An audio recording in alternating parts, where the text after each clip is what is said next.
Hello and welcome to episode 21 of Let's Play Planet Coaster here on Theme Park Worldwide. Wow, it really does feel like ages since I last recorded one of these Let's Play episodes. In fact, it's been over a month since I actually recorded one. As much as one was only released, about 3 weeks ago, I did pre-record 2 episodes before we went on the Asia trip. So yeah, it's been over a month since I last played Planet Coaster. Other than the other day when I built a small fireworks display, that's all the things I've done in Planet Coaster in the last month. So wow, it's crazy. I've got a lot of catching up to get on with. But here we are back inside Volcano Springs, the park I've been working on for the past 21 episodes, and I've forgotten just how good it looks. I mean, really starting to get an idea for the overall layout of this park, and obviously we started to put the launch coaster in down here. Still no work being progressed on that, mainly due to this summer update. I was hoping that episode 21 was going to be finishing the theming on that. However, I'm kind of glad it's not in a way, because we finally got fireworks inside Planet Coaster, and that's what this shorter episode is all about. I'm going to show you a bit of a behind the scenes look at the fireworks display that I've built all the way down this main street style area, and of course the volcano itself, the central point of this park. Now, some of you might have seen the fireworks display that I have designed. If you've not seen it, it was in a separate video. It is in the Planet Coaster playlist, and of course I will show you that at the end of this episode. But yes, firstly, let's talk a little bit about what they've done in terms of the summer update. There was a few new flat rides, a few new coasters in there as well, a few different designs, and of course the main thing being the fireworks update, which is very, very exciting. So without further ado, let's talk a little bit about how to create a fireworks display in Planet Coaster. So unlike the Mixmaster in Roller Coaster Tycoon 3, you actually have to have a control booth to run a fireworks show in Planet Coaster, which I really do like. And my display sequencer, as they're actually called in the game, is located just down here in this window. And when I click on that, it brings up this box, Eruption of Magic. That's the name of the show, which I will show you in this episode as well for anyone that's not seen the separate video. But yeah, you've got 5 different tabs at the top. You've got Overview, which tells you all about your different triggers and editing the sequence, also your total playtime and your speakers connected.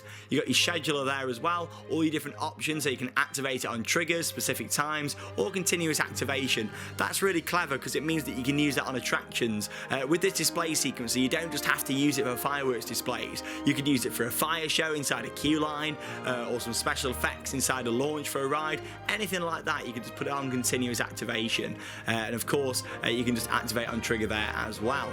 Cameras, so what you can do here is actually set up some display cameras, so when you're programming your show or want to watch it back, you can set up a different angle for where you want to watch it from, which is quite cool. You've got your finances, that's really important, not so much when we're playing it with no money involved and we've got unlimited on down the bottom, but of course here it tells you your monthly running cost, your music speakers connected, how much they're costing to run, and mainly your special effects and fireworks there. Finally, you've got your audio. The good thing about this is you can import your own custom audio, which is great, but I am actually using the wonderful Planet of Coaster Fireworks Mix, which is a really, really nice soundtrack they've done for the summer update, which is really cool, and I think it works really nice with the display.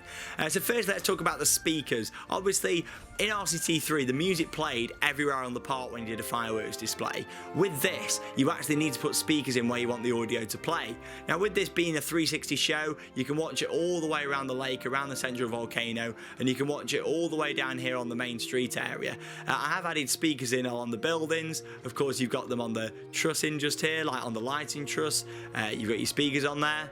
And of course, that's sort of a big important part of this, making sure that you get enough speakers in. You can see all the ones that I've connected there as well. You can have quite a few connected up to it, which is good as well. You're not limited to like 10. You can have a good sort of variation when it comes to speakers. And these are separate ones as well, what you're putting into your normal park speakers. These are known as display speakers, so that's one to note when you're putting them in for your firework displays. So, moving on then, let's have a little look in terms of the actual controls for this. So, the reason that I didn't want to sort of film this and build it at the same time for the first one was mainly because I did not have a clue what I was doing at all. I'd spent hours just working out what it was all about. I thought it'd be a lot easier if I just sort of do it first and then do the Let's Play after and sort of talk through it a little bit. So it's a 1:47 firework display that's activating only on a trigger. And then if we go down here into edit trigger sequence, this brings up all the complicated stuff just here. So what we've got here, let me talk you through this. So at the top you can press play sequence. That will start the exact sequence sequence. You can skip to different times through that as well, which is nice. As you can see my show running just there. Oh, a bit close to that firework, health and safety. Obviously here as well, you've got sort all groups and objects. This is quite cool. So as you're making times for different elements, you can press sort all and then it puts it all in a nice little order, which is cool. Now all of these, which are all different colours down here, which you can change the colour of, I must add, are all called display groups. Now I can't actually add any more display groups to this sequencer because obviously I've got too many in there. What I didn't realise was there was a limit on that. So when I design my next show, I'll make sure that I put more sort of options, if you like, inside here with the times instead of actually on the display group. It's quite complicated to sort of explain, but I hope you're kind of getting it. So what you need to do here is obviously you've got your soundtrack. I've got my Vol stands for Volcano Palm Rockets. So if I press that, it gives me a preview of what they are, and boom, there we go. So basically, I've got all these different ones in order of what they actually do. So at 10 minutes into the show, 10 seconds, sorry, into the show, that goes off, that launches, and then that'll go off in sync with the audio. If I lower that just here, you can see there I can also change the timing of each individual firework. So as we go down to 14 seconds here, you can see that what I've done is from 14 seconds, the first one goes off, then at 15 seconds that one, then 16.3 seconds, then 16.5 seconds. So it sort of spreads out them fireworks. So if I send them up, you see what I mean? It's launching those at a different time. So we get them in sync with the audio. It is quite hard to sync up with audio, I must add. It's not quite as easy as RCT3. And what's also different about this is the way that you actually place your launchers, which I'll go on to a second. But yeah, like here, 22 seconds, Vol Sparkle Fall, send them up, and boom.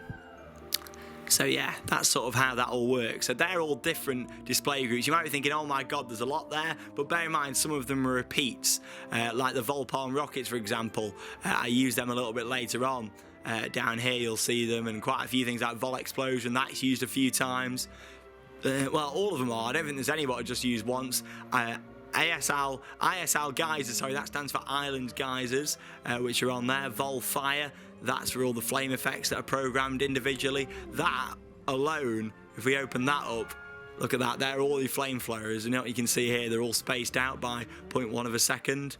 So it does that nice effect that you can see when I press that. I mean, that alone took about half an hour to put them in and program it all, but it looks really good in terms of a display. But next up, I'll talk a little bit about the actual launchers, where to place them, and how you actually connect them up.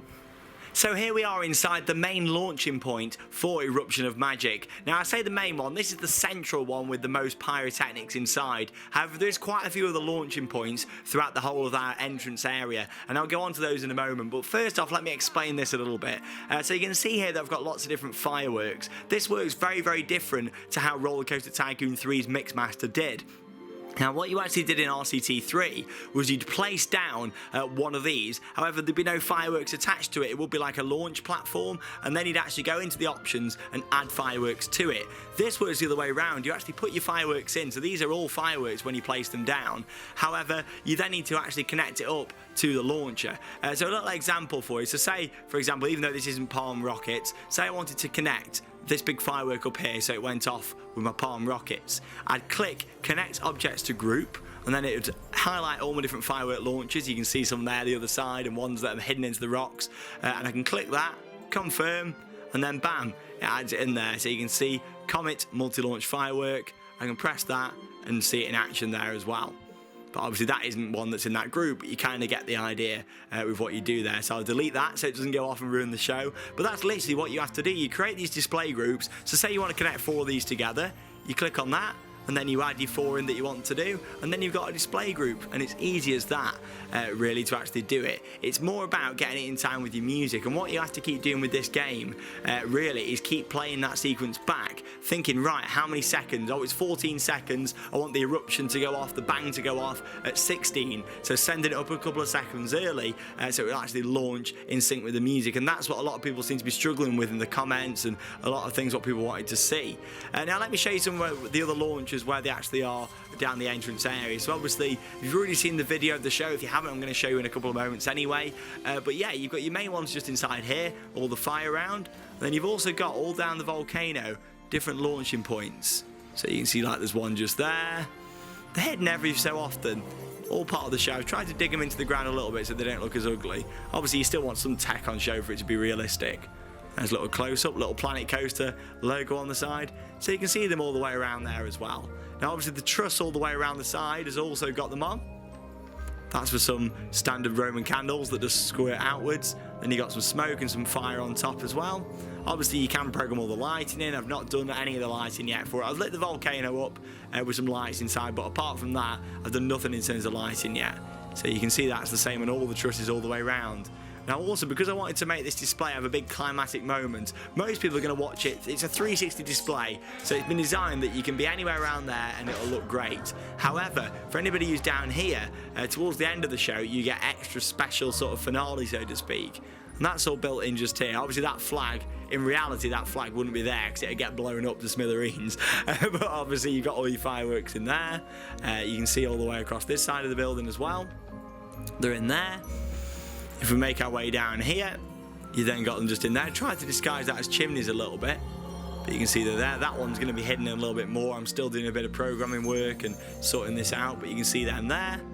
Then obviously over here as well, I've got some attached to the hotel, so you can see them just there.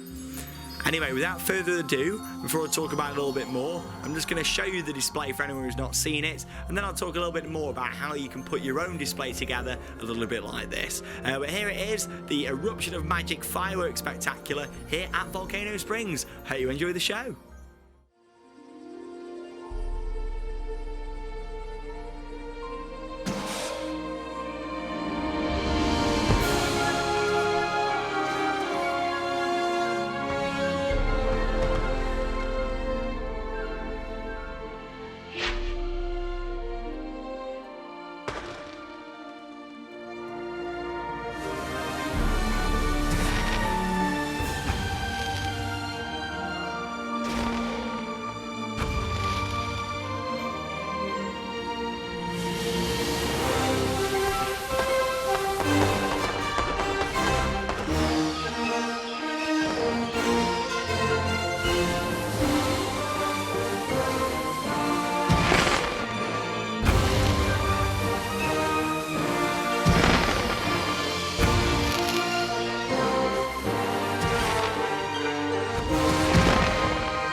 So there we go, that was my first attempt at a basic fireworks display in Planet Coaster. I say basic because there's so much more to do in this, and there's so much more I want to do and I will do over time. Well, let's talk a little bit about timings with this. So as you can see now, we're on 14 seconds up there. You got the second lot of palm rockets just going up.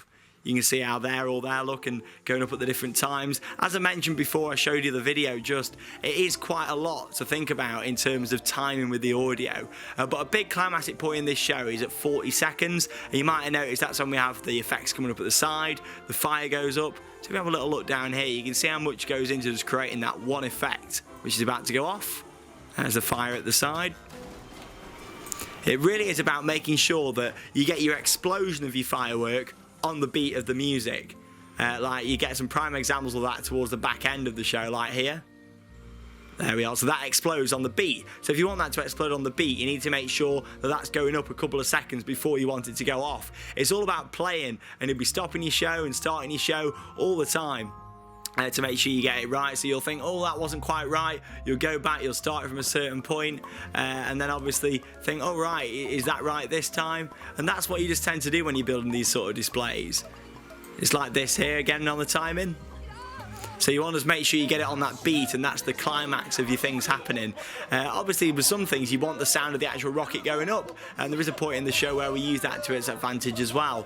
But yeah, it is all about timing with this one, and don't look at this and think, oh my god, it's way too much work, I'd much rather build a roller coaster. Really, just give it a go, and I'm sure you'll soon get the hang of it. Like I say, comment down below. I do read all the comments on the videos here on Theme Park Worldwide, and yeah, if you've got any sort of hints and tips that you want to sort of me to give you, then just comment below on this video. But yeah, it's not as hard as it looks really to make these. You do need a lot of time and patience, but let's be honest, that's Planet Coaster in general. You need a lot of time. Wow, was that finale? You need a lot of time to commit to this game if you want to get anything really productive out of it. You can see how the lighting's sort of half done on the volcano there. It's a bit too bright for my liking, so I've got quite a bit of work to do on that still. But there we go, that's come to the end of this little Let's Play. I just wanted to do a little video and let you know the series hasn't ended or anything like that. It's still ongoing, and just show you a little bit of the fireworks update from Planet Coaster. Of course, I've had that much of the content going online on the channel that I've just not had as much time, but in episode 22, which will be online very soon, I will continue work all the way around here, along with doing my other rides in this area here as well, in my futuristic sci-fi themed area. I'll also reveal the name what I've picked for this coaster. I've got the name now, and it's absolutely fantastic. It's great to see so many of you suggested names for that coaster here at the park, so thank you very much, do really appreciate it. That is all for this week's episode of Let's Play Planet Coaster. I do hope you've enjoyed it, and that means it's time to cue those credits. See you later, guys. See you in the next episode.